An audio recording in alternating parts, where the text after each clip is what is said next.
Cumprimento a todos com a paz do Senhor. Amém. Tome o seu assento, por gentileza. Eu agradeço a toda a igreja pela recepção. Eu quero convidá-los a abrirem a Bíblia no livro de Atos dos Apóstolos, capítulo de número 3. Livro de Atos dos Apóstolos, capítulo de número 3. Eu quero fazer menção dos versículos de 1 até o versículo de número 10. E eu só quero relembrar à igreja aquilo que todos nós já estamos instruídos pelo nosso pastor. Quando nós finalizarmos a leitura do texto bíblico, mantenha a sua Bíblia aberta, para que você acompanhe comigo o raciocínio desta mensagem. Pastor Dário, muito obrigado. Eu me reporto à tua senhora, irmã Lloyd, e na extensiva a todo o corpo de obreiros e membros dessa igreja. Eu sou muito grato ao Senhor por este trabalho que está sendo feito. Nós estamos aqui buscando a presença do Espírito Santo, um despertamento da parte do Senhor, e isso é muito importante para a igreja de hoje.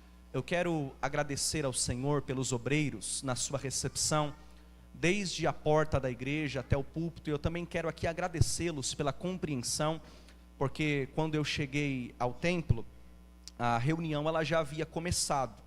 E normalmente quando eu chego na igreja, a reunião já começou, eu evito cumprimentar os irmãos para não chamar muita atenção. Então agradeço a todos por essa compreensão, mas sintam-se abraçados.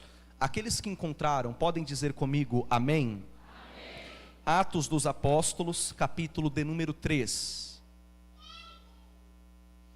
A versão que eu tenho em mãos diz: certo dia, Pedro e João estavam subindo ao templo na hora da oração, às 3 horas da tarde. Estava sendo levado para a porta do templo, chamada Formosa, um aleijado de nascença, que ali era colocado todos os dias para pedir esmolas aos que entravam no templo. Vendo que Pedro e João iam entrar no pátio do templo, pediu-lhes esmola. Pedro e João olharam bem para ele. Então Pedro lhe disse: olha para nós. O homem olhou para eles com atenção, esperando receber deles alguma coisa. Disse Pedro: não tenho prata nem ouro, mas o que tenho, isto lhe dou. Em nome de Jesus, o Nazareno, anda. Segurando-o pela mão direita, ajudou-o a levantar-se, e imediatamente os pés e os tornozelos do homem ficaram firmes. E de um salto pôs-se em pé e começou a andar. Depois entrou com eles no pátio do templo, andando, saltando e louvando a Deus. Quando todo o povo viu andando e louvando a Deus, reconheceu que era ele, o mesmo homem que costumava mendigar sentado à porta do templo chamada Formosa. Todos ficaram perplexos e muito admirados com o que lhe tinha acontecido. Quantos podem dizer amém? Quando nós observamos esse texto, que o evangelista Lucas, ele vai registrar no capítulo 3 de Atos dos Apóstolos, nós vamos perceber que a priori, algumas lições básicas e claras, elas podem ser destacadas. Por quê? Porque Lucas, ao passar do capítulo 2 para o 3, ele está fazendo uma transição da vida exemplar da igreja apostólica para o exemplo de Pedro e João, que eram colunas da igreja. E quando nós lemos esse texto que acabamos de fazer menção, existem pelo menos 3 lições básicas e diretas que nós aprendemos com este texto. Em primeiro lugar, a igreja orava porque os seus líderes eram homens de oração. Em segundo lugar, a igreja experimentava as maravilhas divinas porque os apóstolos conheciam o poder divino que há no nome de Jesus. E em terceiro lugar, é que a igreja abalou o mundo porque estava cheia do Espírito Santo de Deus. E quando nós observamos este texto, eu quero introduzir esta mensagem fazendo a citação de um teólogo chamado Vance Havner, que disse: nós não vamos transformar o mundo pela crítica nem pela conformidade, mas sim pela combustão dentro de vidas inflamadas pelo Espírito de Deus. Porque separarmos para analisar, a igreja primitiva, ela não tinha absolutamente nada do que a igreja atual julga essencial para o sucesso da obra. A igreja primitiva não tinha poder aquisitivo, não tinham muitos intelectuais que faziam parte do hall de membros de sua congregação, não tinha status social ou influência política, mas ainda assim, foi a igreja que implantou inúmeras congregações, pregou nos 4 cantos da terra e abalou o mundo, porque era uma igreja composta de membros que tinham suas vidas inflamadas pelo Espírito Santo de Deus.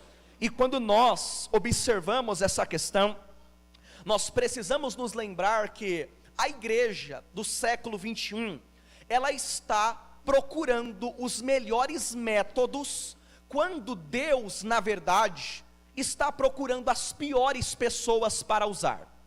Porque Deus, ele não unge estratégias, Deus unge homens e mulheres para estarem à frente de sua obra. O dia judeu, ele começava às 6 da manhã e terminava às 6 da tarde. É diferente do nosso relógio. É por isto que, quando nós lemos na Bíblia, a 3ª hora do dia, o texto está se referindo às 9 horas da manhã, a 6ª hora do dia, ao meio-dia, e às 9ª hora, às 3 horas da tarde. É por isso que no versículo 1, diz que Pedro e João estavam indo para a oração, a hora 9ª, pelo menos na maioria das versões que nós usamos. Entretanto, essa hora 9ª significa às 3 horas da tarde. Por quê? Porque para os judeus mais devotos e ortodoxos, existiam 3 períodos principais de oração durante o dia: 9 da manhã, meio-dia e 3 da tarde. É claro que eles coincidiam que a oração, independentemente do lugar e independentemente do horário em que ela está sendo feita, ela possui poder e autoridade, porque nós sabemos que o poder da oração não está naquele que fala, mas sim naquele que ouve a oração da igreja que está sendo feita. Entretanto, os judeus devotos, eles criam que neste horário, se eles oferecessem oração em comunhão uns com os outros ao Senhor no templo, eles eram duplamente abençoados por Deus. E era por essa razão que, por este motivo, também a porta do templo era extremamente comum homens e mulheres que não tinham condições de trabalhar estarem mendigando, pedindo esmolas e alguma coisa para conseguirem sobreviver, porque eles acreditavam que aqueles que estavam a caminho do templo para orar, eles estavam com o seu coração mais cheio de compaixão e de generosidade, porque na mente deles olha, eles estão indo para o templo para poder adorar e orar. Então é claro que eles também estão com o coração um pouco mais mole, um pouco mais com misericórdia, com compaixão. É por esta razão que desde o Gênesis até o Apocalipse, a Bíblia sempre ensinou que o amor ao homem e o amor a Deus, eles sempre andarão de mãos dadas, porque o meu amor a Deus, ele é revelado quando eu mostro o meu amor ao meu próximo, que eu vejo, que eu ouço, que eu sinto, que está do meu lado. Mas o que precisamos entender à guisa de introdução é que este episódio, onde Pedro e João estão a caminho da oração e são abordados por um homem que está pedindo esmolas, eles não têm prata nem ouro, mas eles, no nome de Cristo, entregam uma cura da parte de Deus para aquele homem. Os 3 entram no templo para orar, louvar e adorar ao Senhor. Todas essas coisas, elas são posteriores a um evento que antecede ao capítulo 3, que nós podemos dizer que foi o divisor de águas na história da igreja. A igreja, ela pode ser definida entre antes de Atos 2 e também depois de Atos 2. Por quê? Porque em Atos 2, o que nós vemos é o cumprimento da promessa que Deus havia feito no Antigo Testamento, reafirmado no ministério de Cristo sobre a descida do Espírito Santo sobre a igreja. Nós estamos em um trabalho de avivamento e de despertamento espiritual. Então eu creio que vocês já saibam que é impossível nós falarmos de avivamento sem o principal agente deste evento, que é a pessoa do Espírito Santo. E é claro que de todos os livros da Bíblia Sagrada, é o livro de Atos dos Apóstolos aonde vai mencionar de uma forma mais clara, mais direta, mais detalhada e exaustiva a atuação do Espírito Santo no meio da igreja. Entretanto, eu sei que foi no trimestre passado, mas a nossa memória, ela ainda está muito fresca, e eu lembro que vocês e nós estudamos sobre seitas e religiões, e vocês perceberam que as principais doutrinas cristãs que são vítimas de ataque das heresias lá fora, elas dizem respeito à Santa Trindade. Ou elas atacam Deus Pai, ou elas atacam o Filho, ou elas atacam o Espírito Santo. E eu sei que alguns, eles ainda nem molharam os pés no rio da graça de Deus. Eles estão subindo a manga da calça para poder entrar no rio. E para alguns o Espírito Santo, ele é só um ser que não é muito diferente daquilo que nós estamos acostumados a ver. Para outros o Espírito Santo, ele é a força ativa de Deus na criação. Para outros ele é só um vento poderoso. Para outros o Espírito Santo é só uma influência positiva. Mas o que precisamos entender é que, biblicamente, acima de toda e qualquer coisa, o Espírito Santo, ele é a terceira pessoa da Trindade. Ele é coigual, coeterno, coexistente e consubstancial com o Pai. Então, quando eu digo que ele é a terceira pessoa da Trindade, eu estou dizendo que ele é onipotente, porque ele tem todo o poder. Eu estou dizendo que ele é onisciente, porque ele sabe de todas as coisas. Eu estou dizendo que ele é onipresente, porque está em todos os lugares. Eu estou dizendo que ele é imutável, porque os anos podem passar, mas ele vai permanecer o mesmo em sua essência, ser, promessa e propósito. Quando eu digo que ele é Deus, eu digo que ele é infinito, eterno e independente, porque criou tudo, mas não foi criado por ninguém. Ele é o Criador incriado, e por essa razão a criação depende dele para tudo, mas ele não depende de sua criação para absolutamente nada daquilo que ele quer realizar. Deus pode contar com você, mas Deus jamais irá depender de você. Deus pode usar os meus e os teus recursos, mas Deus jamais vai ser sujeito e dependente à minha inteligência, ao teu dinheiro, à aparência da igreja. Não. Ele está sentado em um alto e sublime trono.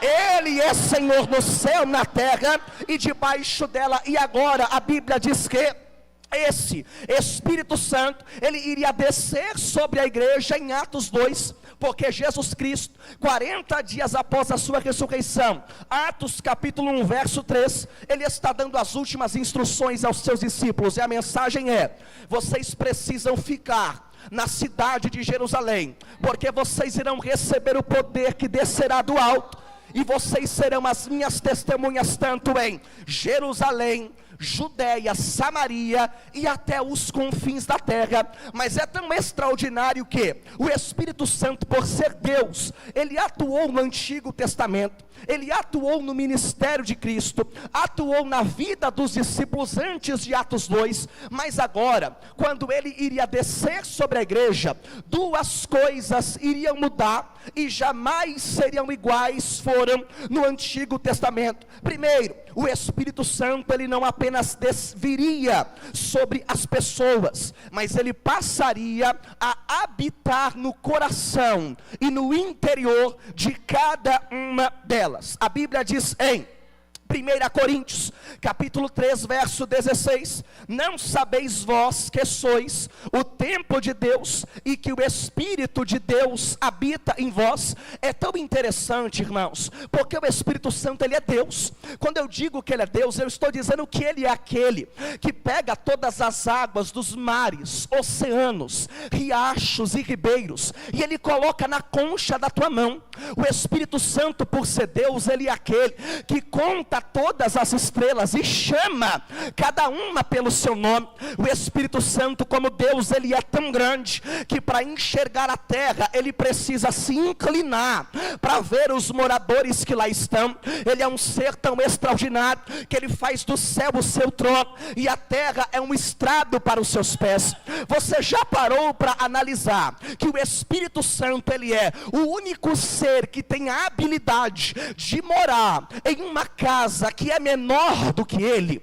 Você já parou para pensar que o Espírito Santo, ele é o Criador morando dentro da criatura, o perfeito morando dentro do imperfeito, aquele que é, que pode, que tem, mora dentro daquele que não é, que não pode, que não tem, porque ele habita no interior de cada cristão. A segunda coisa que iria mudar e jamais seria a mesma é que a sua presença agora, ela não seria temporária, mas ela seria permanente. Jesus, em João 14, 16 e 17, ele diz: e eu rogarei ao Pai, e ele vos dará outro Consolador, para que fique convosco para sempre, o Espírito da verdade, que o mundo não pode receber, porque não o vê nem o conhece, mas vós o conheceis, porque habita convosco e estará em vós. Irmãos, o Espírito Santo, ele não chamou a igreja dele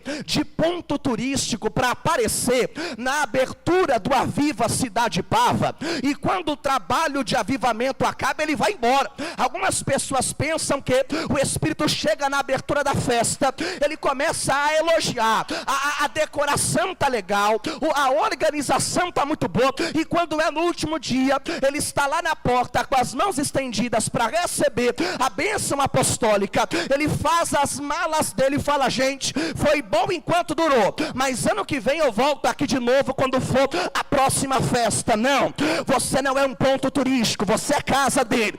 Talvez você ainda não tenha percebido, mas quando você veio para essa igreja, o Espírito Santo veio com você. Quando você chegou aqui, ele chegou com você. Quando você vai voltar para a tua casa, ele vai voltar com você. Você vai descansar e ele vai estar com você. Amanhã de manhã você vai acordar para ir para o trabalho, ele vai com você. Vai entrar no ônibus com você, vai chegar na empresa com você, vai te trazer de volta para a tua casa. Ele habita dentro de você.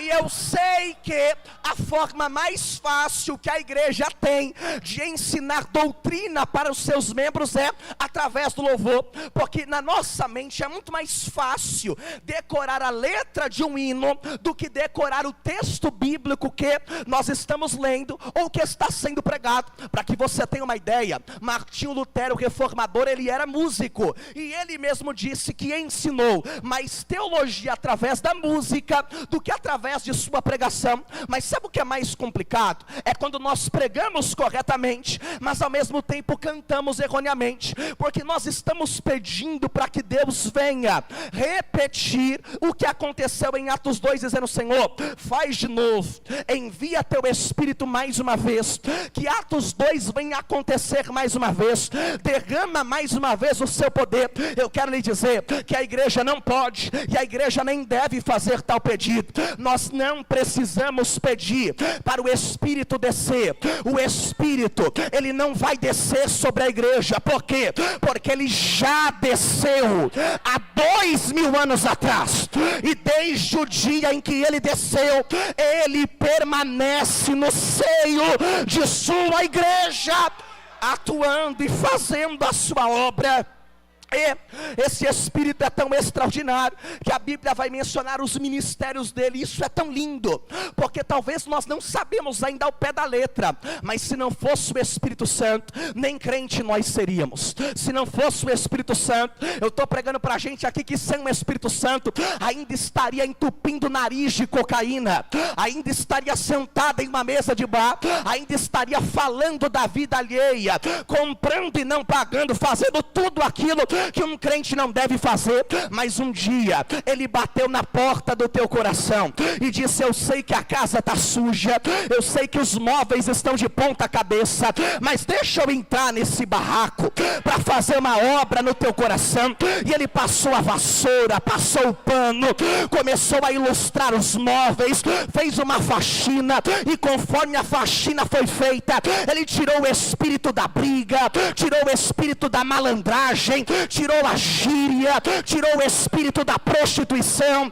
O vício caiu porque ele fez a obra.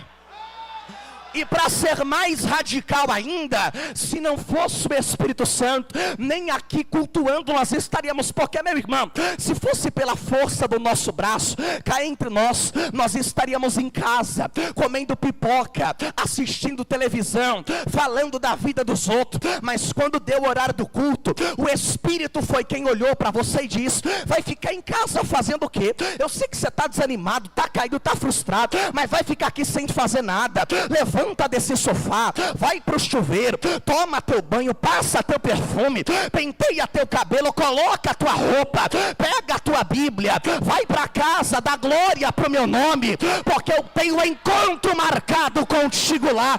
Foi Ele quem te trouxe aqui. E o Espírito Santo, ele é tão extraordinário, que a Bíblia diz que ele ensina, ele age no batismo, ele chama ao ministério, ele é canal de revelação divina, ele dá poder, ele enche, ele garante, ele guarda, ele ajuda, ele ilumina, ele habita, ele intercede, ele produz frutos, ele fornece caráter espiritual, ele regenera, ele é o único que pode convencer o homem do pecado, da justiça e do juízo.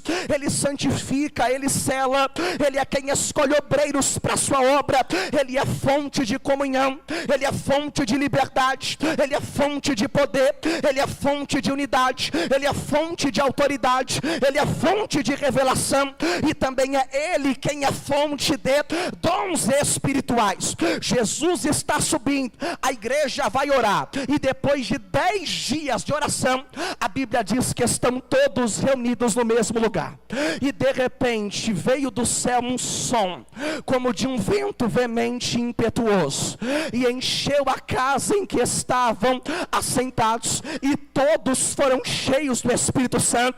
E a Bíblia diz que eles começaram a falar em outras línguas, conforme o Espírito lhes concedia que falassem, e pousou sobre cada um deles línguas repartidas como de fogo, e todos foram cheios da graça de Deus. Agora os apóstolos, eles estão cheios do Espírito de Deus, mas a Bíblia diz em Atos 3 que é logo depois desse episódio, é logo depois dessa consagração, que eles estão indo para o templo para poder orar. E quando eu olho para este texto, eu encontro pelo menos 3 lições extraordinárias que precisamos destacar. A primeira lição tem a ver com oração, a segunda com petição, e a terceira com adoração. Primeiro, a Bíblia diz que eles estavam a caminho do templo para orar. Você percebe que eles oraram para serem cheios do Espírito Santo, e depois que foram cheios do Espírito Santo,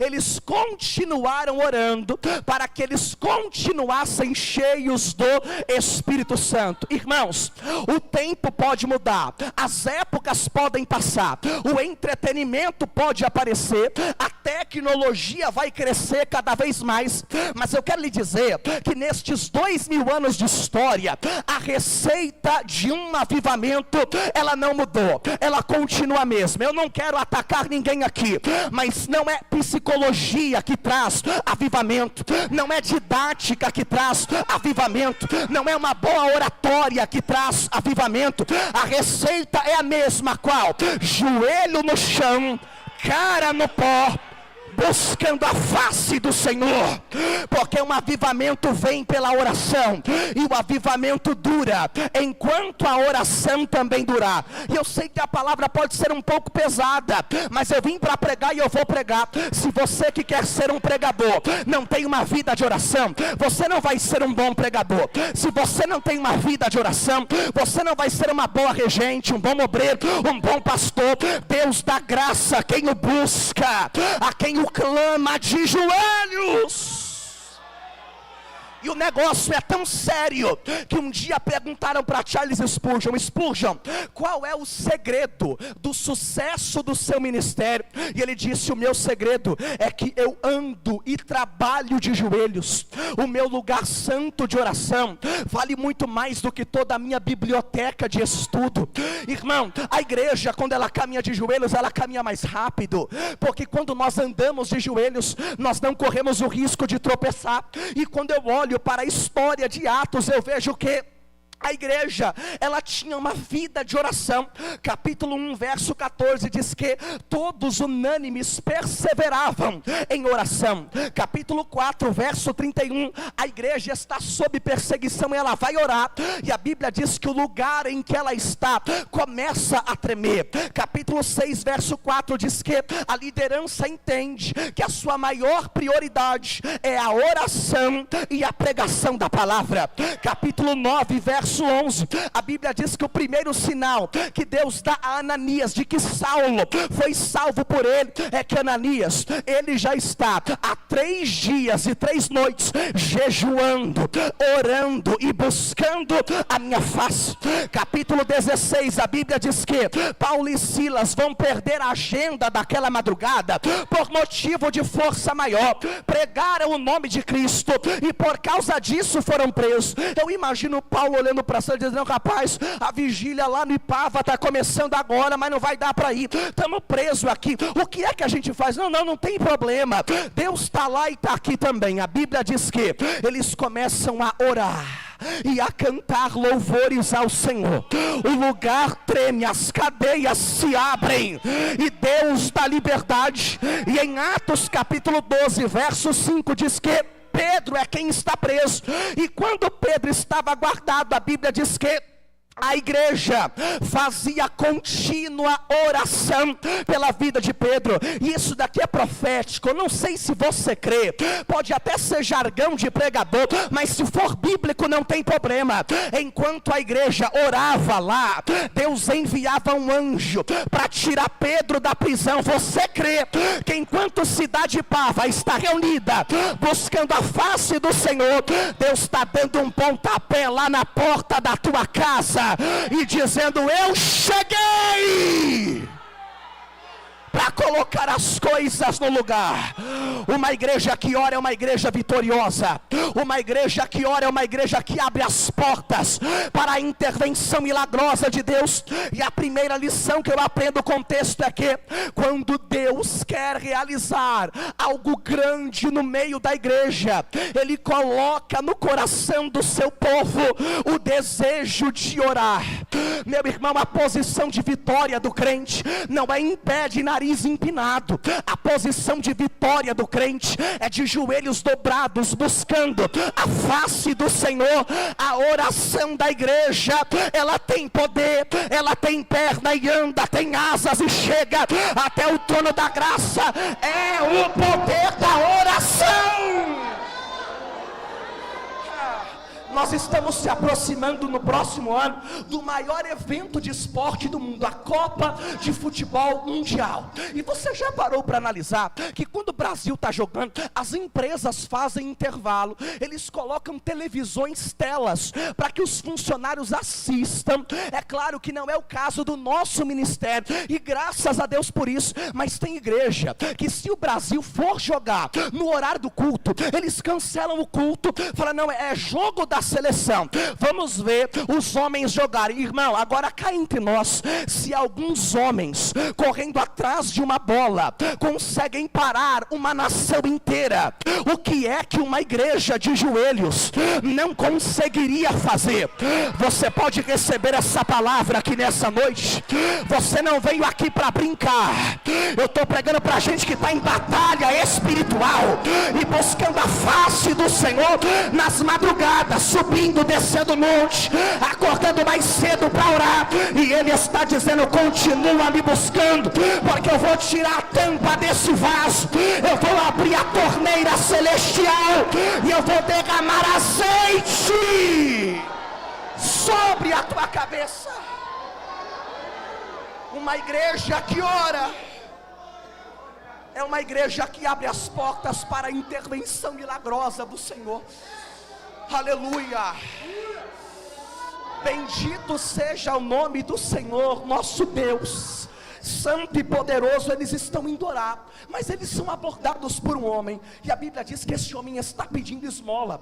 Você já parou para analisar que a Bíblia diz que, vendo que Pedro e João iam entrar no templo, pediu-lhes uma esmola? O que ele está dizendo é: Pedro, você tem algum pedaço de pão para me dar? Você tem alguma roupa velha que você não usa mais, vai colocar na adoção?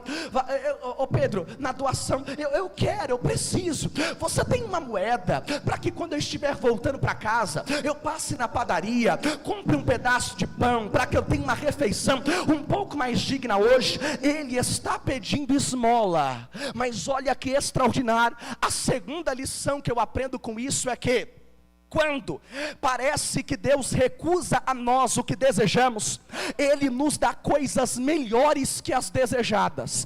Ele não recebeu um pedaço de pão, ele não recebeu uma roupa usada, ele não recebeu uma moeda. Será que dá para você entender que ele pede um pedaço de pão, mas o que ele recebe são pernas novas, para poder entrar no templo, para poder adorar, para poder trabalhar? Meu irmão, essa lição ensina algo muito valioso, que o homem ficou esperando por muito pouco, algo bem inferior ao que Deus tinha em reserva para ele. É por isso que eu costumo dizer: Deus não te priva de nada, Deus só te priva daquilo que vai te fazer perder o melhor que Ele tem para você. Alguns têm a ousadia de olhar para os jovens e para os adolescentes da igreja e dizer: você vai para a igreja fazer o quê? Crente não pode fazer sexo antes do casamento, crente não pode ficar no bar ouvindo forró, jogando sinuca e bebendo cerveja, crente não pode pular carnaval, crente não pode fazer isso, aquilo. Você vai para a igreja para perder tua mocidade.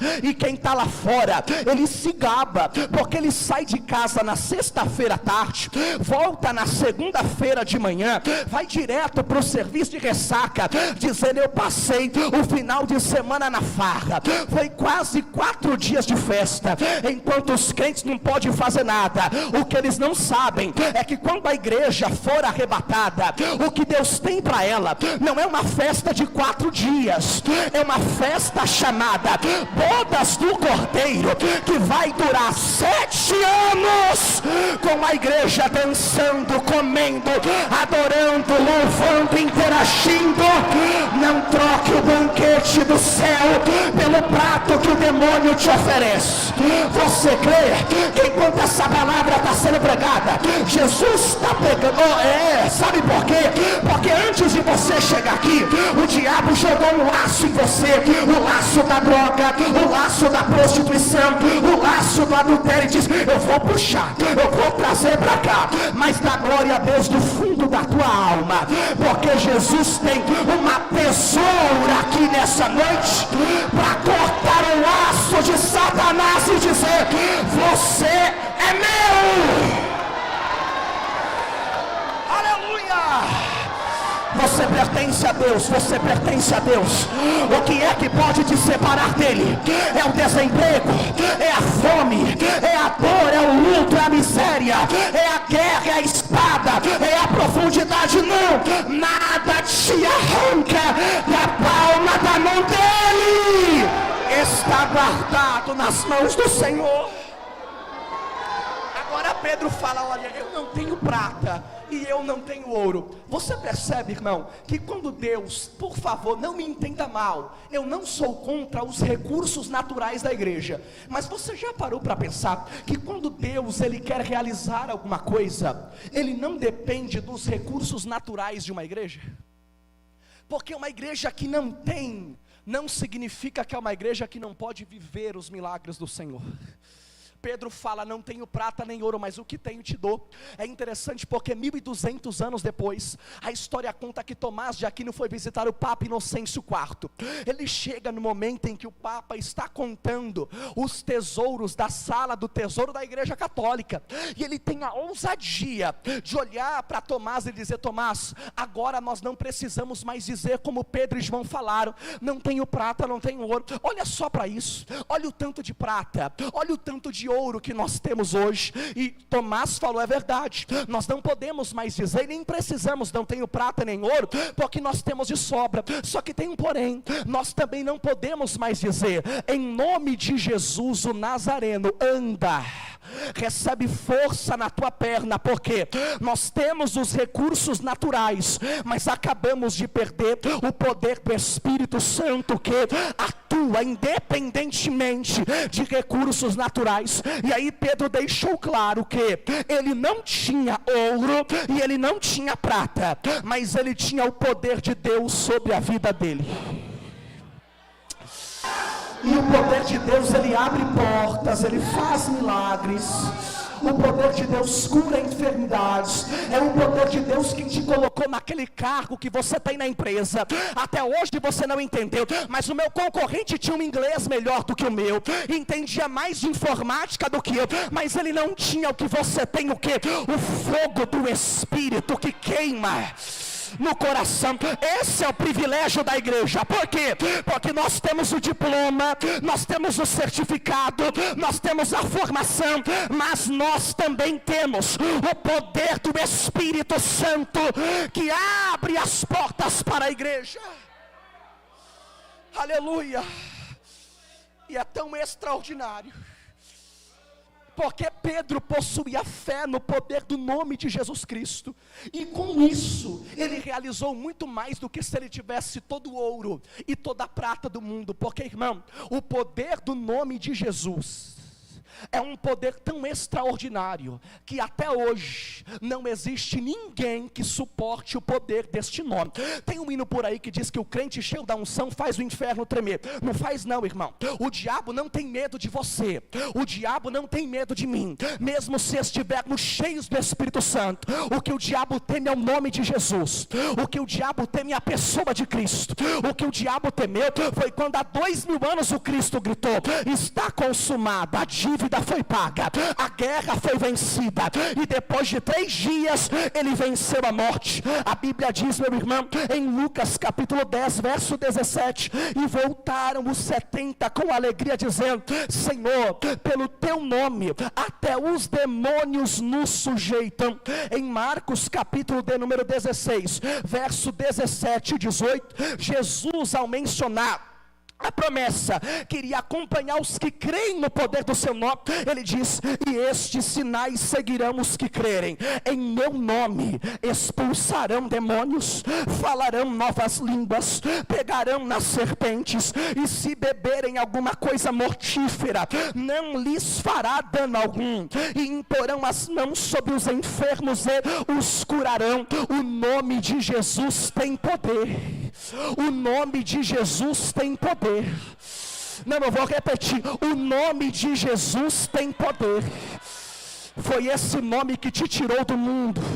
Foi este nome que, quando você estava na sala de cirurgia, quem trouxe a vitória para a tua casa. É por causa desse nome que a tua família não segurou na alça do teu caixão.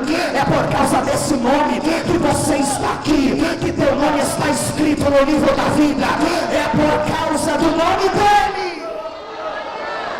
Mas em primeiro terceiro lugar, Pedro ele vai deixar claro que tudo aquilo aconteceu por causa do poder do nome de Jesus. Capítulo 4, verso 14: seja conhecido de vós e de todo o povo de Israel, que em nome de Jesus Cristo Nazareno, aquele a quem vós crucificastes e a quem Deus ressuscitou dos mortos, em nome desse é que este homem está são diante de vós. Segundo, Pedro também deixa claro que além dele mencionar que foi o poder do nome de Cristo, ele também deixa claro que aquilo que o nome de Jesus pode fazer, nenhum outro nome tem autoridade para realizar.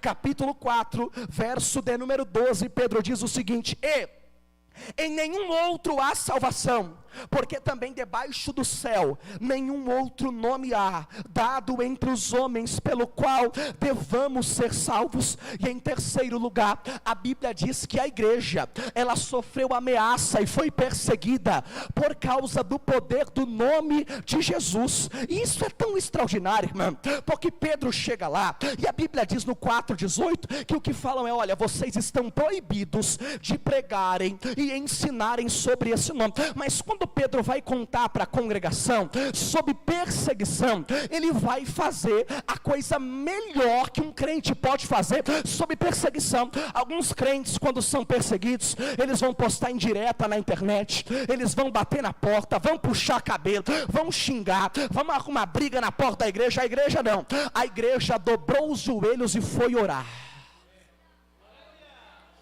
A igreja dobrou os joelhos e foi orar.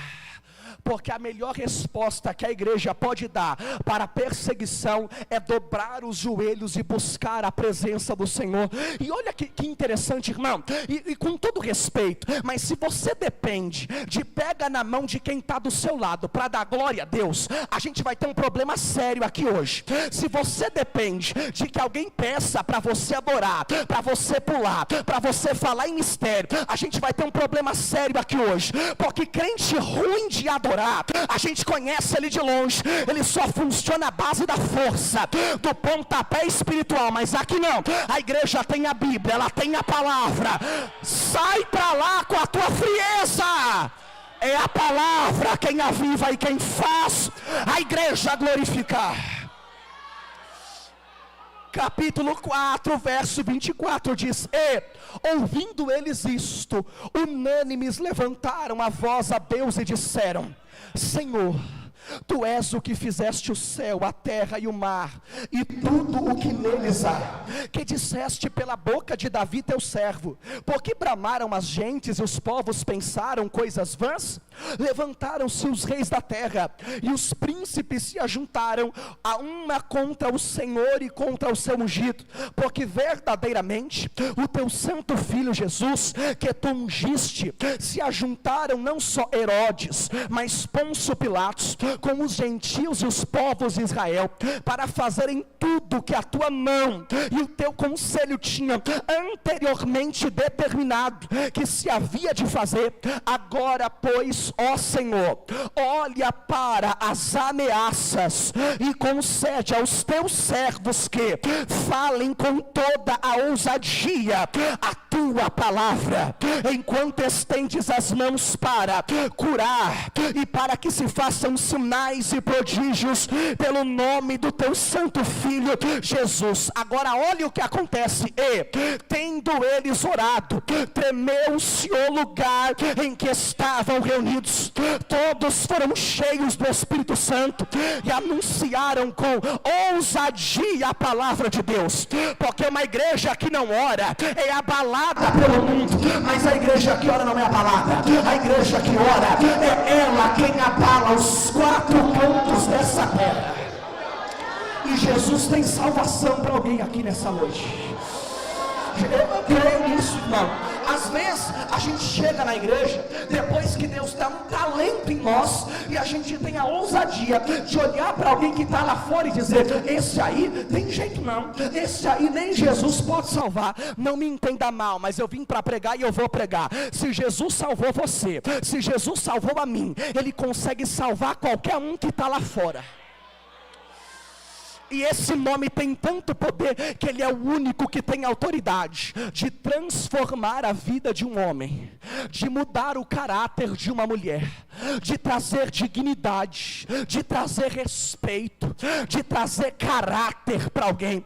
Esse nome é tão extraordinário que lá fora, alguém que tem problema com vício, ele coloca na sua cabeça: eu quero mudar. A família estende a mão e fala: vamos te ajudar. Ele vai para uma clínica de reabilitação. Se a clínica não é cristã, ele é obrigado a repetir todo dia: eu estou limpo só por hoje, eu estou limpo só por hoje. Ele sai da clínica depois de alguns meses, e ele sai bonito, ele sai gordo, sai com o cabelo penteado, os olhos brilhando. Ele sai dizendo: agora eu vou mostrar para os meus pais que eles me educaram bem, eu vou mostrar para minha esposa que ela casou com um cara certo. Mas depois de algum tempo, a abstinência aperta, as vozes, as visões, a insônia, a suadeira, a dor de cabeça, os tremores começam a aparecer. Aquilo que demorou 6 meses para alguém ficar limpo, em questão de um dia, ele está de novo sentado em uma mesa de bar, atrás de um cachimbo de crack,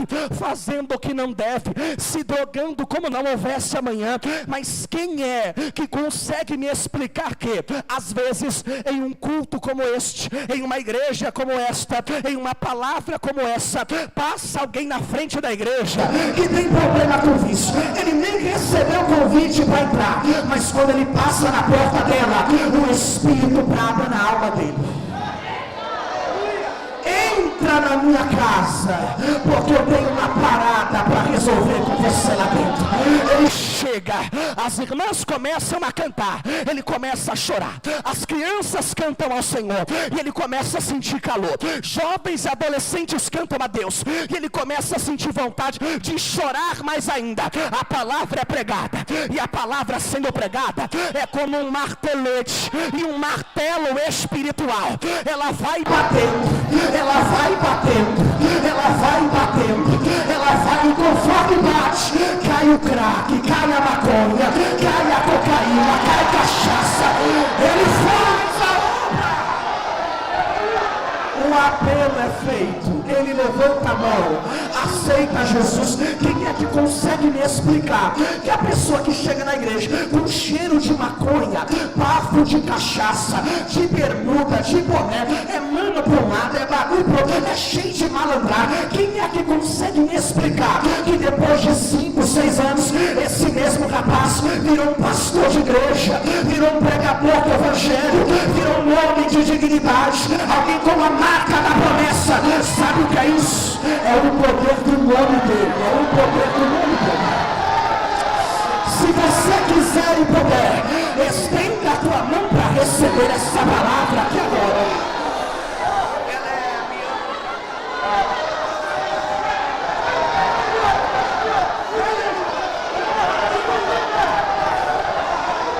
O Senhor trouxe mulheres aqui e homens para dizer: a tua família está na palma da minha mão. Descansa teu coração. O que vai ter lá não é um Abraão, não é uma meretriz, uma mulher de vida fácil. O que Deus está dizendo é: na tua casa o que vai ter um pastor de igreja, é uma missionária, é uma ganhadora de almas. Dá glória a Deus do fundo da tua alma. Ele está entrando na tua casa, ele está levantando o tapete, está tirando a sujeira que o demônio escondeu. A alegria vai chegar, a salvação vai chegar, a tristeza vai bater em retirada. Ele é fiel.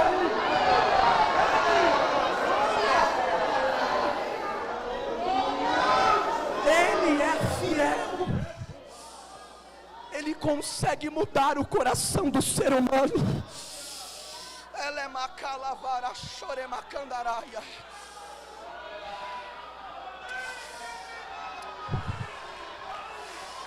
Aleluia. Aleluia. Aleluia. Ele tem autoridade. A tua família não vai chegar na tua casa e te encontrar com uma corda amarrada no teu pescoço. O Espírito grita na minha alma quando eu ministro sobre isso, que Ele tem autoridade para repreender o espírito da morte. Eita! Para quebrar pensamentos suicidas e dizer: hoje eu serei o teu psicólogo. Eu tenho um remédio que você não vai encontrar na farmácia do SUS, não vai encontrar na drogaria São Paulo. Não, é só na presença dele. Qual remédio é esse? É palavra, é nome de Cristo. Ele está curando nessa noite. Ela é macalabara, chore macalabara, galabara. Ela me cantria, me di que andarama, sui di que lhe arabada calabara chorevaia. Aleluia. Aleluia.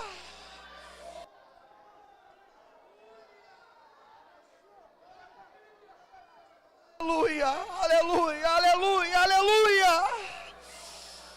Aleluia, aleluia, aleluia, aleluia.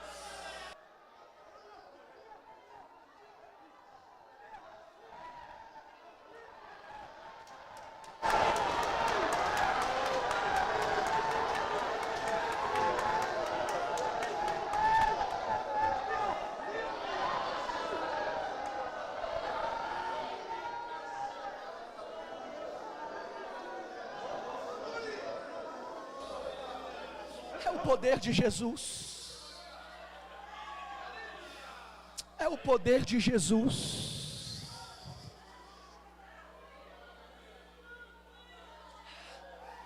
Aleluia.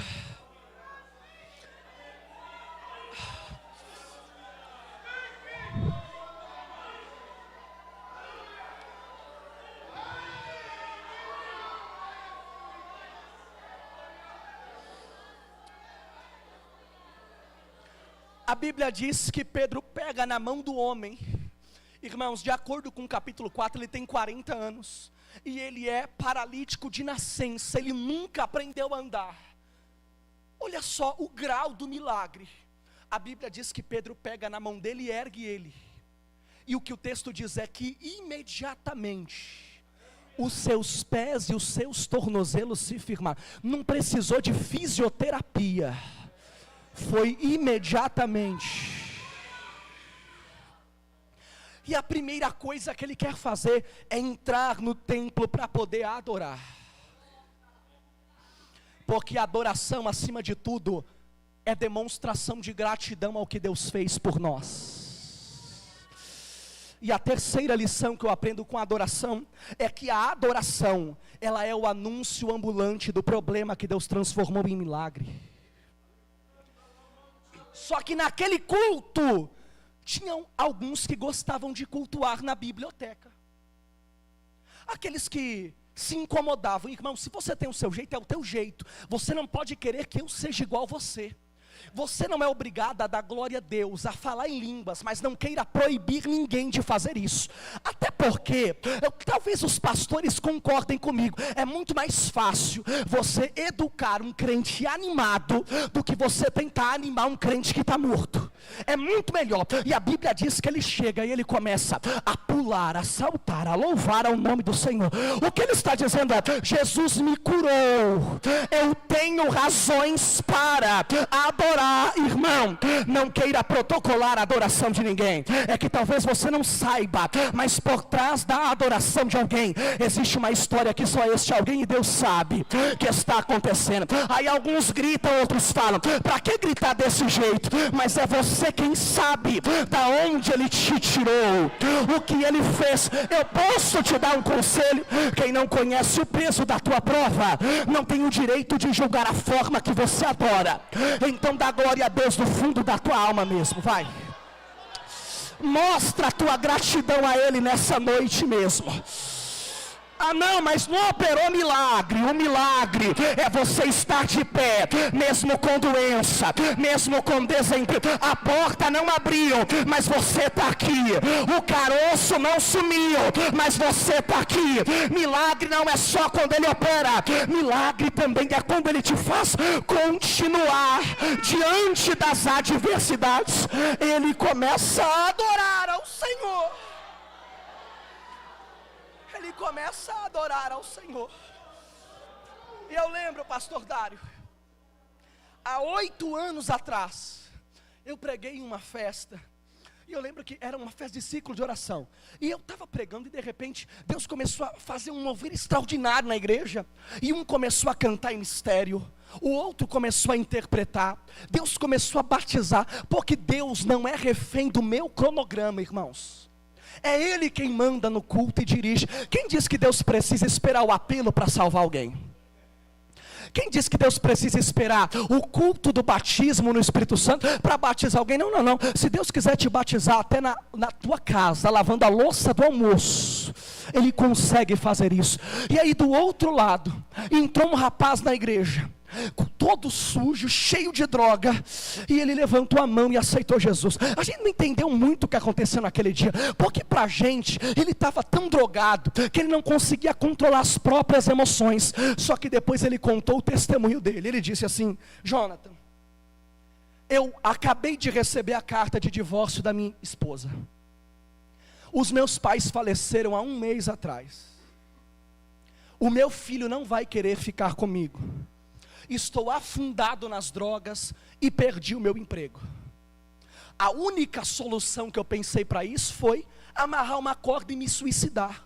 Só que eu tive uma ideia: já que eu vou me matar hoje, eu vou na biqueira, compro todo o dinheiro que eu tenho com droga, me acabo de drogar e depois eu me mato. Só que eu fui na biqueira, quando eu estava voltando, uma voz gritou no meu coração: você vai fazer um caminho diferente para voltar para a tua casa hoje.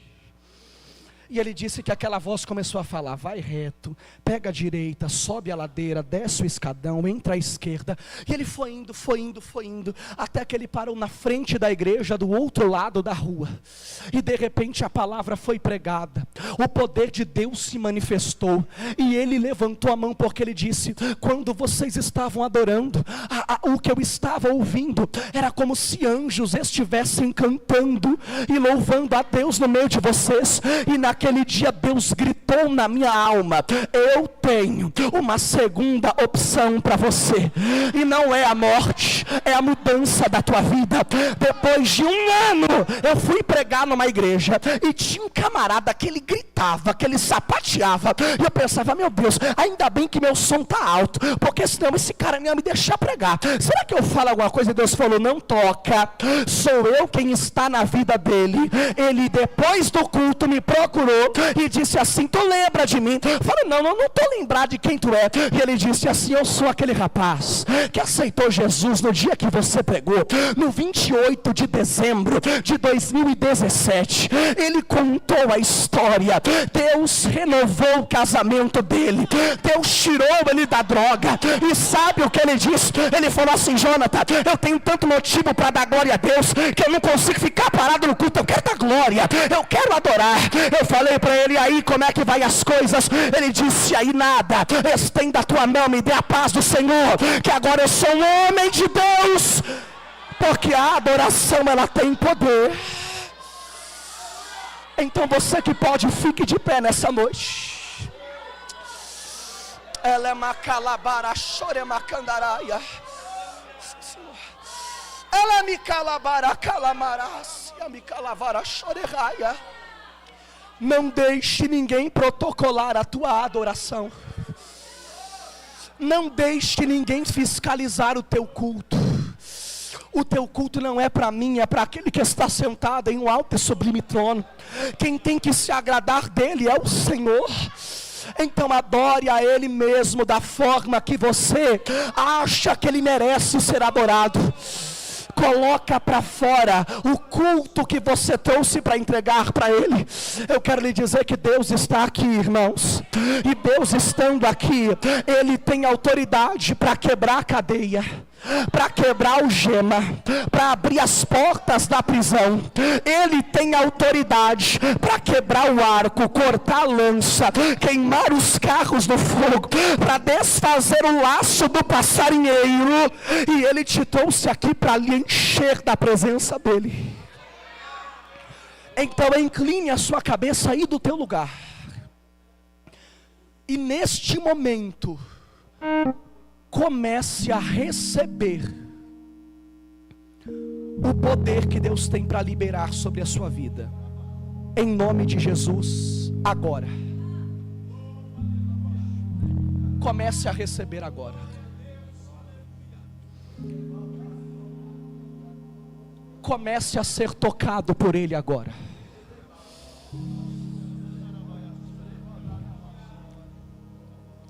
Ele está entregando dons espirituais para a igreja dele.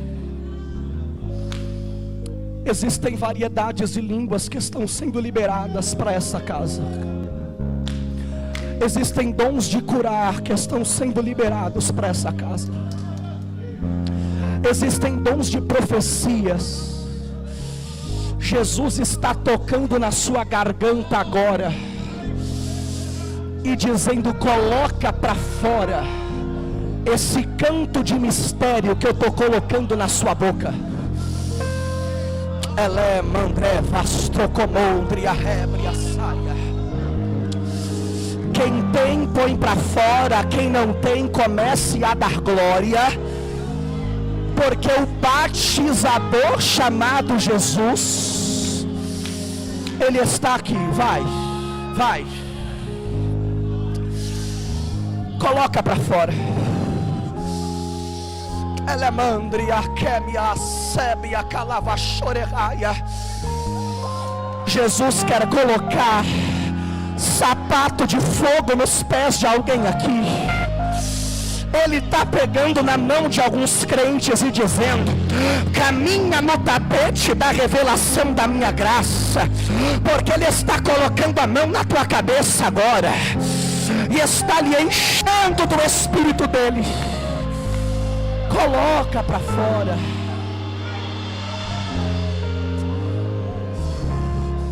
Você que está enfermo, Jesus pode te curar. Ele tem um bisturi que é tão extraordinário que a cirurgia que Ele opera nem cicatriz Ele deixa.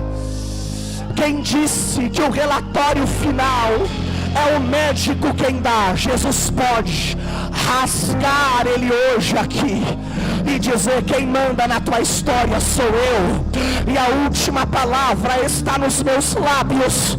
Então seja curado neste momento. Comece a receber cura da tua enfermidade aí agora. Os traumas da tua infância, Jesus pode cicatrizar neste momento. Ele está libertando gente da depressão, da ansiedade, do ataque de pânico. Ele está libertando gente da covardia, do medo, da fobia. Está dando autoridade para você dizer: é o meu Espírito quem lhe enche nessa noite. É o meu Espírito quem lhe enche nessa noite. Receba poder. Receba poder. Ela é macalavara, balacalamara, choreaia. Ela é meandria, que é minha sebe da calamara, choreaia.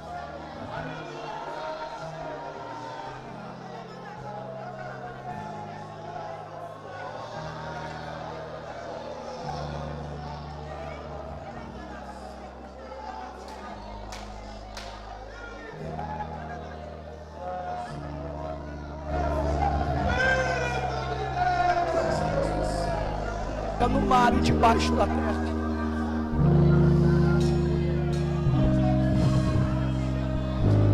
Tu és aquele, Pai, que enche a tua igreja de alegria. que enche a tua igreja de conforto, que enche a tua igreja de paz. Em seu nome, Jesus.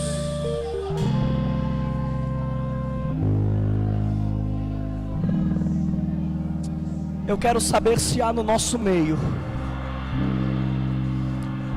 alguém que não é cristão. Não quero que você venha até aqui à frente a priori.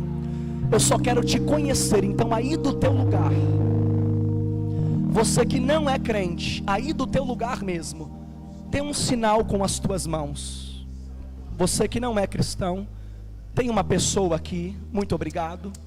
Tem um jovem lá atrás. Tem mais alguém na galeria, na nave da igreja? Tem uma pessoa ali, próximo à escada. Tem mais alguém que não é cristão, que está afastado dos caminhos do Senhor? Tem uma moça aqui, uma senhora. Tem mais alguém? Aí do teu lugar mesmo, eu não quero te constranger. Eu quero orar pela sua vida. Aí do seu lugar, eu gostaria que você colocasse a mão sobre o seu peito.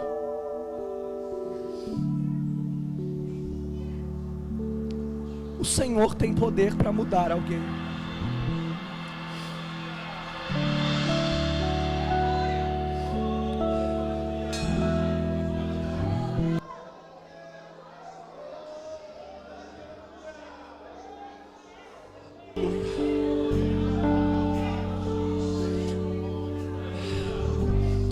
É um pouco difícil falar de mudança sem se emocionar.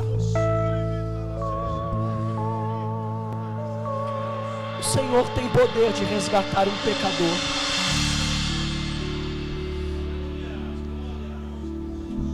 Eu quero orar por você nessa noite. Você que pode, estender as tuas mãos. Senhor, Pai Todo-Poderoso, Tu és o único que pode fazer do homem uma nova criatura.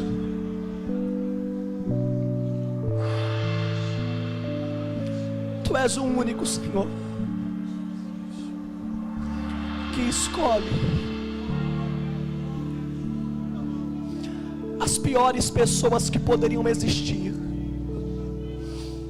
para estarem na sua casa. É o Senhor quem escolhe, meu Deus, aquele quem homem algum escolheria. Se o Senhor quiser, Jesus, tira esse coração de pedra, coloca um coração de carne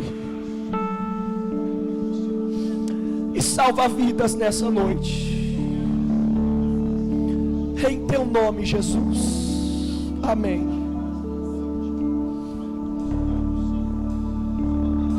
Se alguma dessas pessoas que não são cristãs, que levantaram a mão, ou as que não levantaram, mas que ficaram um pouco tímidas, você que deseja entregar a tua vida para o Senhor, erga as tuas mãos e venha até aqui à frente. Nós vamos orar por você. Tem alguém nessa noite que quer entregar a sua vida para o Senhor? Sair daqui de mãos dadas com Ele. O Senhor está te esperando, Ele pode te salvar. Se houver alguém, venha até aqui à frente, que você irá receber uma oração. Pastor Dário, muito obrigado. Permaneçam de pé. Águas que curam, que limpam. Senhor Deus Pai Todo-Poderoso, Por onde o rio nós te agradecemos por tudo que o Senhor fez. A sua presença tão linda, tão poderosa e tão maravilhosa, que quanto mais tempo eu passo em sua casa, mais desejo eu tenho de continuar aqui, mais certeza eu tenho de que essa foi a maior e a melhor decisão que eu pude tomar nesses anos de vida. Jesus, cuida do coração da sua igreja neste momento. Repreenda os dardos do adversário e não permita que a mente dos teus seja controlada por aquele que atua lá fora. Tu és o nosso dono e Tu és o nosso Senhor, aquele que controla e rege a nossa vida. Então, meu Pai, eu lhe peço nessa noite, dá força para a igreja, capacita a Tua igreja, desperta a Tua igreja, aviva a Tua igreja, coloca em nós o desejo de orar, coloca em nós o desejo de ler a Tua palavra, coloca em nós o desejo de respeitar pai, de respeitar mãe, de respeitar pastor, de respeitar líder. Coloca em nós o desejo de sermos santos em Sua presença. Em nome de Jesus, aonde o Senhor encontrar uma porta aberta, enche e trabalha no meio da Sua igreja. E flui do Teu grande amor. Águas que correm do trono, águas que curam, que limpam, por onde Ele passar, por onde o rio passar, deixa Ele passar aí, tudo vai transformar. Pois leva a vida do próprio Deus, este rio está neste lugar.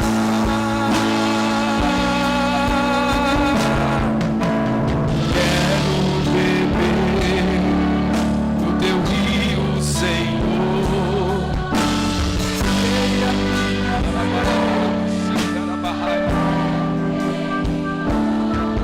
Eu quero fluir entre as águas, eu quero beber da Tua fonte, fonte de águas vivas. Tu és a fonte, Senhor. Aleluia. Tu és o rio, Senhor.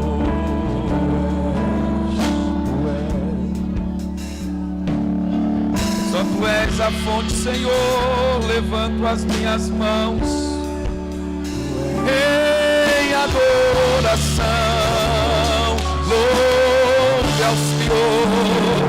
Oh, e como Deus ungiu a Jesus de Nazaré com Espírito Santo e poder, que curou e que sarou, libertou os cativos, e essa noite Ele quer te libertar. Oh, Ele quer te libertar. Oh, levante suas mãos, todo câncer vai embora, toda dor vai embora. Levantamos nossas mãos e tocamos na unção, todos os problemas no Teu nome eu declaro, vai embora no nome de Jesus. Tu és a fonte, a restauração do Teu lar. Restaura as nossas casas, Senhor.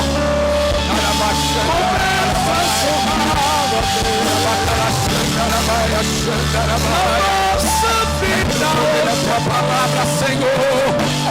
A Tua palavra foi pregada, Senhor. Nós cremos a Deus na autoridade que há no Teu nome, Senhor. Libera, Senhor, cura nessa noite, Senhor. Vidas que adentraram nesta noite, oprimida pelas enfermidades, vida que adentraram aqui nesta noite, Senhor, oprimida, Senhor, pelos demônios, em nome de Jesus, recebe cura, recebe libertação, recebe milagre, recebe virtude, a virtude do Espírito Santo está sobre a nossa vida nesta noite. Seja ouvida pela glória do Senhor aqui nesta noite. É pelo poder, Senhor, da tua palavra. É pelo poder da tua palavra. Amado Deus, em nome de Jesus, assim como o Senhor, ó Deus, usou teu servo aqui, ministrando a tua palavra e dizendo, Deus, que Pedro e João, os dois, ó Deus, adentrando no templo, se depararam com aquele moço. Eles não tinham nada, mas o Senhor tinha. Eles não tinham prata, eles não tinham ouro, mas eles tinham a presença do Senhor. E muitos de nós aqui, ó Deus, não temos nada, Deus, para oferecer, mas o Senhor, ó Deus, tem. O Senhor se faz presente, porque nós sentimos a tua presença enquanto teu servo ministrava a tua palavra. E é pelo poder da tua palavra, é pelo poder da tua palavra. Recebe cura nesta noite, recebe cura nesta noite, recebe renovo nesta noite, recebe línguas estranhas nesta noite, recebe variedade de língua nesta noite, recebe interpretação de língua nesta noite. É pelo Espírito e pela palavra. É pelo Espírito e pela palavra. É pelo Espírito e pela palavra. A fonte inesgotável. A fonte inesgotável. A fonte inesgotável. Ela está sobre nós. Ela está sobre nós. Arabaia candala xandaraia. Espírito Santo, abre visões de crentes aqui, para que eles possam contemplar o mover do Espírito, o mover do Espírito, o mover do Espírito, o mover do Espírito. Seja livre, seja livre, seja livre, seja livre, seja livre, seja livre, seja livre, seja livre, seja livre, seja livre, para adorar e adore, adore, adore, adore, adore, adore, adore, adore. Quem é livre adora, quem é livre adora, quem é livre adora, quem é livre adora, quem é livre adora. Urabai, Urabanda calabachanda na barraia, Urabanda calabachanda na barraia. Em nome de Jesus.